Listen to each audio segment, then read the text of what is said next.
বাহরাইনে অবস্থিত যুক্তরাষ্ট্রের একটি বিমান ঘাঁটি মিসাইলের আঘাতে ধ্বংস করে দিয়েছে ইরান।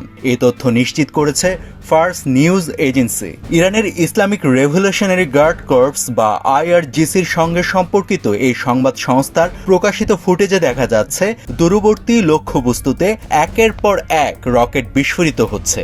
সংস্থাটি দাবি করেছে আইআরজিসির ড্রোন ও ক্ষেপণাস্ত্র হামলায় বাহরাইনে শেখ ঈসা অঞ্চলে অবস্থিত যুক্তরাষ্ট্রের ঘাঁটিতে একটি কমান্ড ও স্টাফ বিল্ডিং ধ্বংস হয়েছে এবং জ্বালানির ট্যাঙ্কে বিস্ফোরণ ঘটেছে।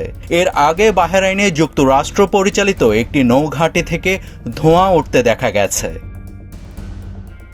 এদিকে ওমানের দুকম বন্দরের একটি জ্বালানি ট্যাঙ্ক ড্রোন হামলার লক্ষ্যবস্তুতে পরিণত হয়েছে বলে জানিয়েছে দেশটির রাষ্ট্রীয় সংবাদ সংস্থা। বছরের পর বছর ধরে মার্কিন ইরান আলোচনায় গুরুত্বপূর্ণ মধ্যস্থতাকারী হিসেবে কাজ করে আসছে এই ওমান। এর আগে সোমবার কাতারের কয়েকটি স্থাপনায় ইরানি হামলার পর তরলীকৃত প্রাকৃতিক গ্যাসের উৎপাদন বন্ধ করে দেওয়া হয়, যা বিশ্বব্যাপী সরবরাহের প্রায় 1/5।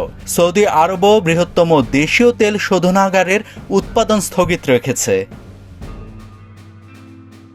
এদিকে ভয় পেয়ে যুক্তরাষ্ট্রের পররাষ্ট্র দফতর তাদের নাগরিকদের 14টি দেশ অবিলম্বে ছেড়ে যাওয়ার জন্য সতর্ক করেছে। এই দেশগুলোর মধ্যে রয়েছে বাহরাইন, মিশর, ইরান, ইরাক, ইসরায়েল ও ফিলিস্তিনের ভূখণ্ড, জর্ডান, কুয়েত, লেবানন, ওমান, কাতার, সৌদি আরব, সিরিয়া, সংযুক্ত আরব আমিরাত এবং ইয়েমেন।